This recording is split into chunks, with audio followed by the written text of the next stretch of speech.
بسم اللہ الرحمن الرحیم۔ نبی کریم صلی اللہ علیہ وآلہ وسلم نے فرمایا، جن عورتوں میں یہ نشانیاں ہوں وہ بہت ہی بابرکت عورتیں ہوتی ہیں۔ عورت کی بابرکت ہونے کی علامات میں سے یہ ہے: نمبر 1، اس کی طرف رشتہ بھیجنے اور رشتہ منظور ہونے میں آسانی ہو۔ نمبر 2، اس کا مہر آسان ہو، یعنی بہت زیادہ پیچیدہ نہ ہو۔ نمبر 3، اس کے ہاں بچوں کی پیدائش میں آسانی ہو۔ جن عورتوں میں یہ نشانیاں پائی جاتی ہیں وہ بہت ہی بابرکت عورتیں ہوتی ہیں۔ حضرت عائشہ رضی اللہ تعالیٰ عنہ نے ایک دن رسول اللہ صلی اللہ علیہ وآلہ وسلم سے پوچھا، آپ صلی اللہ علیہ وآلہ وسلم کی زندگی کا مشکل ترین دن کون سا تھا؟ تو حضور صلی اللہ علیہ وآلہ وسلم نے فرمایا، والدہ نے 7 دن دودھ پلایا، 8ویں دن دشمن اسلام ابو لہب کی کنیز صوبیہ کو یہ اعزاز حاصل ہوا۔ صوبیہ نے دودھ بھی پلایا اور دیکھ بھال بھی کی۔ یہ چند دن کی دیکھ بھال تھی، یہ چند دن کا دودھ تھا، لیکن ہمارے رسول صلی اللہ علیہ وآلہ وسلم نے اس احسان کو پوری زندگی یاد رکھا۔ مکہ کا دور تھا تو صوبیہ کو میری ماں کہہ کر پکارتے تھے، ان سے حسن سلوک بھی فرماتے تھے، ان کی مالی معاونت بھی کرتے تھے۔ مدنی دور آیا تو مدینہ سے ابو لہب کی کنیز صوبیہ کے لیے کپڑے اور رقم بھجواتے تھے۔ یہ ہے شریعت۔ حضرت حلیمہ سعدیہ رضائی ماں تھیں، یہ ملاقات کے لیے آئیں، دیکھا تو اٹھ کھڑے ہوئے اور میری ماں پکارتے ہوئے ان کی طرف دوڑ پڑے۔ وہ قریب آئیں تو اپنے سر سے وہ چادر اتار کر زمین پر بچھا دی جسے ہم کائنات کی قیمتی ترین متاع سمجھتے ہیں۔ اپنی رضائی ماں کو اس پر بٹھایا، غور سے ان کی بات سنی اور ان کی تمام حاجتیں پوری فرما دیں۔ فتح مکہ کے وقت حضرت حلیمہ کی بہن خدمت میں حاضر ہوئیں، ماں کے بارے میں پوچھا، بتایا گیا وہ انتقال فرما چکی ہیں۔ رسول اللہ صلی اللہ علیہ وآلہ وسلم کی آنکھوں میں آنسو آ گئے، روتے جاتے تھے اور حضرت حلیمہ کو یاد کرتے جاتے تھے۔ رضائی خالہ کو لباس، سواری اور 100 درہم عنایت کیے۔ رضائی بہن شیمہ غزوہ حنان کے قیدیوں میں شریک تھیں، پتہ چلا تو انہیں بلایا، اپنی چادر بچھا کر بٹھایا، اپنے ہاں قیام کی دعوت دی۔ حضرت شیمہ نے اپنے قبیلے میں واپس جانے کی خواہش ظاہر کی۔ رضائی بہن کو غلام، لونڈی اور بکریاں دے کر رخصت کر دیا۔ یہ بعد ازاں اسلام لے آئیں۔ یہ ہے شریعت۔ 13 جنگ بدر کے قیدیوں میں پڑھے لکھے کفار بھی شامل تھے۔ ان کافروں کو مسلمانوں کو پڑھانے لکھانے اور سکھانے کے عوض رہا کیا گیا۔ حضرت زید بن ثابت رضی اللہ تعالیٰ عنہ کو عبرانی سیکھنے کا حکم دیا۔ آپ رضی اللہ تعالیٰ عنہ نے عبرانی سیکھی اور یہ زبان میں یہودیوں سے خط و کتابت کرتے تھے۔ کافروں کا ایک شاعر تھا سہیل بن عمرو، یہ رسول اللہ صلی اللہ علیہ وآلہ وسلم کے خلاف اشتعال انگیز تقریریں بھی کرتا تھا اور توہین آمیز شعر بھی کہتا تھا۔ یہ جنگ بدر میں گرفتار ہوا۔ سہیل بن عمرو کو بارگاہ رسالت میں پیش کیا گیا۔ حضرت عمر رضی اللہ تعالیٰ عنہ نے تجویز دی، میں اس کے 2 نچلے دانت نکال دیتا ہوں، یہ اس کے بعد شعر نہیں پڑھ سکے گا۔ تڑپ کر فرمایا، میں اگر اس کے اعضاء بگاڑوں گا تو اللہ میرے اعضاء بگاڑ دے گا۔ سہیل بن عمرو نے نرمی کا دریا بہتے دیکھا تو عرض کیا، مجھے فدیہ کے بغیر رہا کر دیا جائے گا۔ اس سے پوچھا گیا، کیوں؟ سہیل بن عمرو نے جواب دیا، میری 5 بیٹیاں ہیں، میرے علاوہ ان کا کوئی سہارا نہیں۔ رسول اللہ صلی اللہ علیہ وآلہ وسلم نے سہیل بن عمرو کو اسی وقت رہا کر دیا۔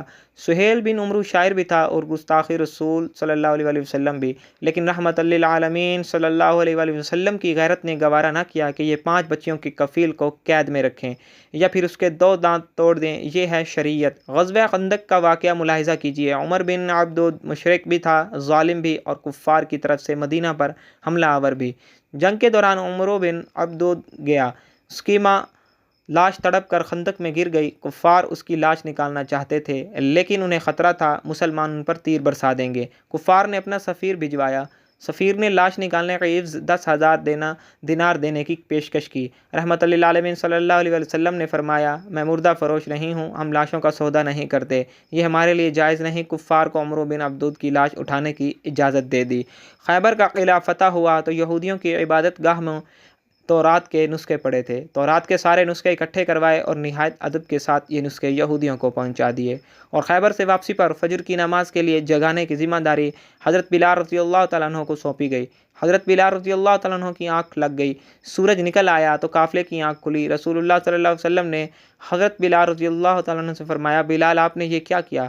حضرت بلال رضی اللہ تعالیٰ عنہ نے عرض کیا، یا رسول اللہ صلی اللہ علیہ وآلہ وسلم، جس ذات نے آپ صلی اللہ علیہ وسلم کو سلایا اس نے مجھے بھی سلا دیا۔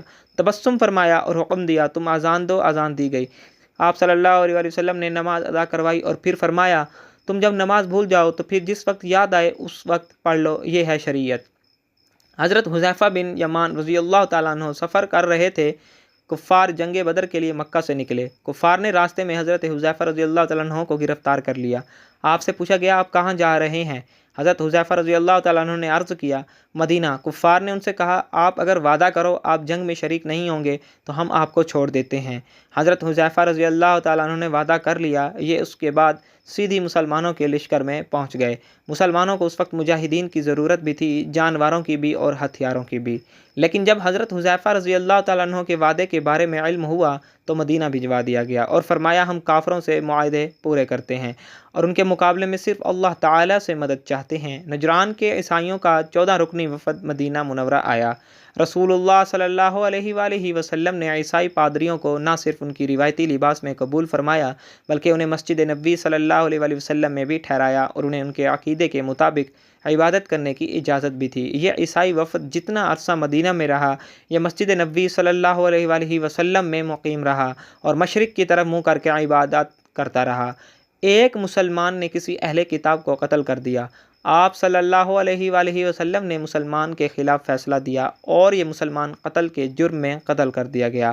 حضرت سعد بن عبادہ رضی اللہ تعالیٰ عنہ نے فتح مکہ کے وقت مدنی ریاست کا جھنڈا اٹھا رکھا تھا۔ یہ مکہ میں داخل ہوتے وقت جذباتی ہو گئے اور انہوں نے حضرت ابو سفیان رضی اللہ تعالیٰ عنہ سے فرمایا آج لڑائی کا دن ہے، آج کفار سے جی بھر کر انتقام لیا جائے گا۔ رحمت للعالمین صلی اللہ علیہ وآلہ وسلم نے سنا تو ناراض ہو گئے، ان کے ہاتھ سے جھنڈا لیا، ان کے بیٹے قیس رضی اللہ تعالیٰ عنہ کے سپرد کیا اور فرمایا نہیں، آج لڑائی نہیں، رحمت اور معاف کرنے کا دن ہے۔ مدینہ میں تھی تو مکہ میں قحط پڑ گیا، مدینے سے رقم جمع کی، خوراک اور کپڑے اکٹھے کیے اور یہ سامان مکہ بھجوا دیا اور ساتھ ہی اپنے اتحادی قبائل کو ہدایت کی کہ مکہ کے لوگوں پر برا وقت ہے، آپ لوگ ان سے تجارت ختم نہ کریں۔ مدینہ کی یہودی اکثر مسلمان سے یہ بحث چھیڑ دیتے تھے، نبی کریم صلی اللہ علیہ وسلم فضیلت میں بلند ہیں یا حضرت موسیٰ علیہ السلام۔ یہ معاملہ جب بھی دربار رسالت میں پیش ہوتا تو رسول اللہ صلی اللہ علیہ وآلہ وسلم مسلمانوں سے فرماتے آپ لوگ اس بحث سے پرہیز کیا کریں۔ سماسہ بن آثار نے رسول اللہ صلی اللہ علیہ وآلہ وسلم کو قتل کرنے کا اعلان کر رکھا تھا، یہ گرفتار ہو گیا، اسلام قبول کرنے کی دعوت دی، اس نے انکار کر دیا، دن قید میں رہا، اسے 3 دن دعوت دی جاتی رہی، یہ مذہب بدلنے پر تیار نہ ہوا تو اسے چھوڑ دیا گیا۔ اس نے راستے میں غسل کیا، نیا لباس پہنا، واپس آیا اور دست مبارک پر بیعت کر لی۔ ابو العاص بن ربی رحمۃ اللہ عالمین صلی اللہ علیہ وآلہ وسلم کے داماد تھے۔ رسول اللہ صلی اللہ علیہ وآلہ وسلم کی صاحبزادی حضرت زینب رضی اللہ تعالیٰ عنہا ان کے عقد میں تھی۔ یہ کافر تھے، یہ تجارتی قافلے کے ساتھ شام سے واپس جا رہے تھے، مسلمانوں نے قافلے کا مال چھین لیا، یہ فرار ہو کر مدینہ آ گئے اور حضرت زینب رضی اللہ تعالیٰ عنہا کے گھر پناہ لے لی۔ صاحبزادی مشورے کے لیے بارگاہ رسالت میں پیش ہو گئی۔ رسول اللہ صلی اللہ علیہ وآلہ وسلم نے فرمایا ابو العاص کی رہائش کا اچھا بندوبست کرو مگر وہ تمہارے قریب نہ آئے کیونکہ تم اس کے لیے حلال نہیں ہو۔ حضرت زینب رضی اللہ تعالیٰ عنہا نے عرض کیا ابو العاص اپنا مال واپس لینے آیا ہے۔ مال چھیننے والوں کو بلایا اور فرمایا گیا یہ مال غنیمت ہے اور تم اس کے حقدار ہو، لیکن اگر تم مہربانی کر کے ابو العاص کا مال واپس کر دو تو اللہ تعالیٰ تمہیں اجر دے گا۔ صحابہ رضی اللہ تعالیٰ عنہ نے مال فوراً واپس کر دیا۔ حضرت زینب رضی اللہ تعالیٰ عنہ نے قبول اسلام کی وجہ سے مشرق خامد کے لیے حلال نہیں تھی، لیکن رسول اللہ صلی اللہ علیہ وسلم نے داماد کو صاحبزادی کے گھر سے نہیں نکالا، یہ ہے شریعت۔ حضرت عائشہ رضی اللہ تعالیٰ عنہ ایک دن رسول اللہ صلی اللہ علیہ وآلہ وسلم سے پوچھتی ہیں زندگی کا مشکل ترین دن کون سا تھا؟ فرمایا وہ دن جب میں طائف گیا اور عبدیالیل میں شہر کے بچے جمع کر کے مجھ پر پتھر برسائے، میں اس دن کی سختی نہیں بھول سکتا۔ عبدیال طائف کا سردار تھا، اس نے رسول اللہ صلی اللہ علیہ وآلہ وسلم پر اتنا ظلم کیا تھا کہ اللہ تعالیٰ کی رحمت بھی جلال میں آ گئی۔ حضرت جبرائیل امین علیہ الصلوۃ والسلام تشریف لائے اور عرض کیا اگر اجازت دیں تو ہم اس پورے شہر کو 2 پہاڑوں کے درمیان پیس دیں۔ یہ سیرت کا اس نوعیت کا واحد واقعہ تھا کہ جبرائیل امین علیہ الصلوۃ والسلام نے گستاخ رسول پر کسی بستی کو تباہ کرنے کی پیشکش کی ہو اور عبدیالیل اور اس ظلم کی وجہ تھا۔